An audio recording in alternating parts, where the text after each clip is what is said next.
로마의 교육. 로마 문화의 원천은 그리스 문화에 그 바탕을 둔다. 비록 로마의 문화가 그리스의 문화를 많이 모방했지만 그리스의 헬레니즘과 기독교의 헤브라이즘을 융합시켜 나름의 독특한 문화를 전개시켰다. 로마의 문화의 특징은 현실적이며 실용적인 성격을 띤 것이었다.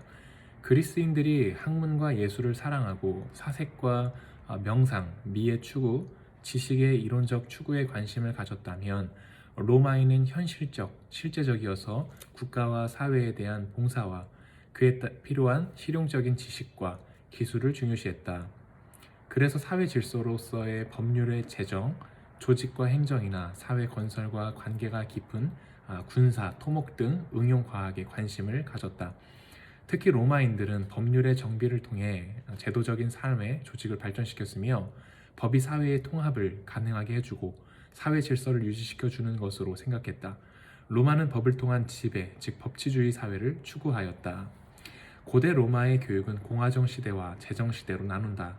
공화정 시대는 BC 753년에서 BC 31년까지를 의미하는 것으로 로마 교육이 순수하게 자기 민족의 문화에 의해 유지되었던 초기 로마 시기이다. 이 시기는 가정교육을 중심으로 교육이 발달했다. 제정시대는 BC 31년에서부터 AD 476년까지를 의미하며 그리스 문화와 교육의 영향을 많이 받은 시기이다. 이 시기에 학교 교육이 본격적으로 발달하기 시작했다. 먼저 공화정 시대의 교육으로는 주변의 도시 국가들의 전쟁이 중요한 당면 과제였기에 용감하고 순종 잘하는 요용한 시민과 군인을 양성하는 것이 최초의 교육 목적이었다. 가정교육 중시 로마 초기는 가정이 가장 중요한 교육의 장소였으며 특히 도덕적 품성의 형성을 위한 장소였다. 가정교육의 중심은 어머니로 자녀에게 건전한 도덕적, 종교적 감정을 길러주고 올바른 인생관과 생활 태도의 기초를 닦아주었다. 비형식적 교육. 가정 이외의 소년을 위한 교육의 장소는 병사, 공예소, 농장 등이 아동교육의 중요한 교육기관이 되었고 이곳에서 생활교육이 실시되었다. 소녀들은 가정에서 어머니에 의해 가사를 배웠을 뿐 지식교육은 거의 이루어지지 않았다. 교육의 내용으로는 비록 조직화되지 않은 것이었지만 가정과 사회생활에서 소년들은 읽기 쓰기 세마기를 배웠고 종교적인 노래를 중심으로 한 음악과 신체 단련을 위한 군사훈련을 받았다. 다른 하나의 중요한 교육은 12동판법의 내용을 배우는 것이었다.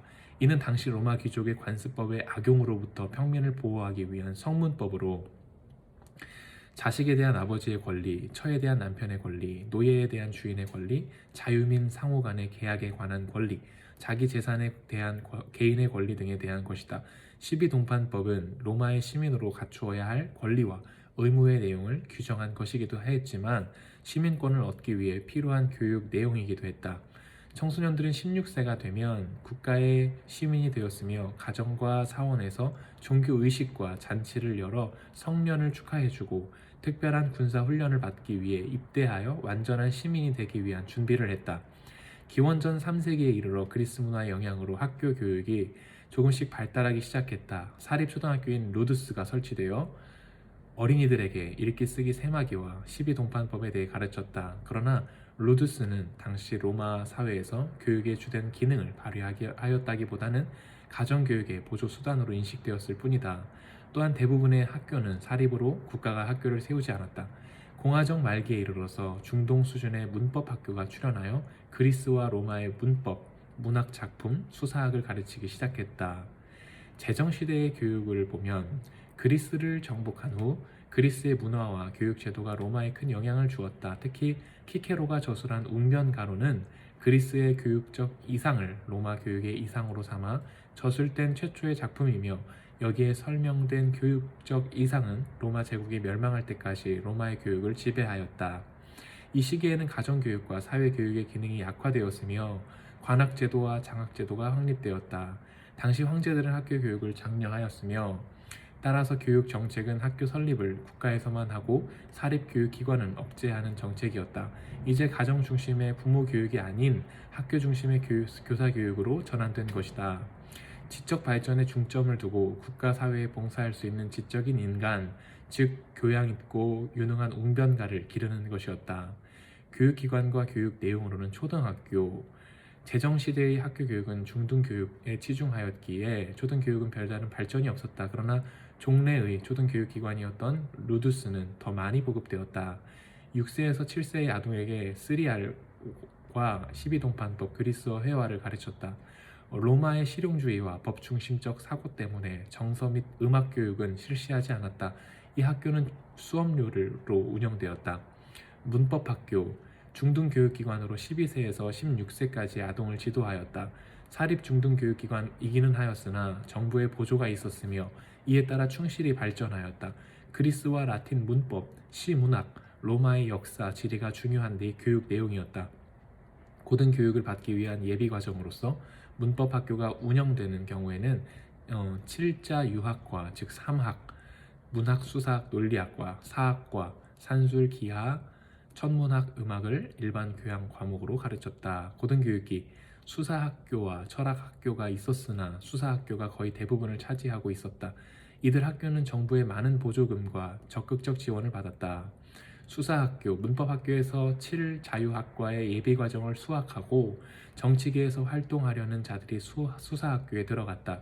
수사학교는 웅변가의 양성이 목적이었으며 웅변가는 도덕적 성품과 정치적 지도력을 갖춘 인물로서 로마 사회에서 이상적 인간상으로 추구되었다. 교육 내용으로는 수사학과 웅변술이 가장 중시되었고 라틴어, 그리스어, 문법, 로마법, 자연과학 등을 가르쳤다. 교육 방법으로는 직접 토론회에 참가하여 웅변과 변호술이 활용되는 현장을 참관하여 정치적 식견과 훈련을 쌓았다. 수업의 연한으로는 개인차에 따라 일정하지는 않았다.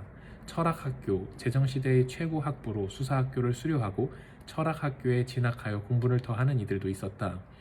교육 내용으로는 윤리학, 변증법, 논리학, 법학, 수학, 물리학, 의학, 기계학 등 인문과학과 자연과학 교과목을 가르쳤다. 수사학, 철학은 그리스로부터 전래된 것인데 비해 법학은 로마인에 의해 독자적으로 발전했으며 법률에 대한 전문적 교양은 유능한 로마인의 필수 조건이 되었다.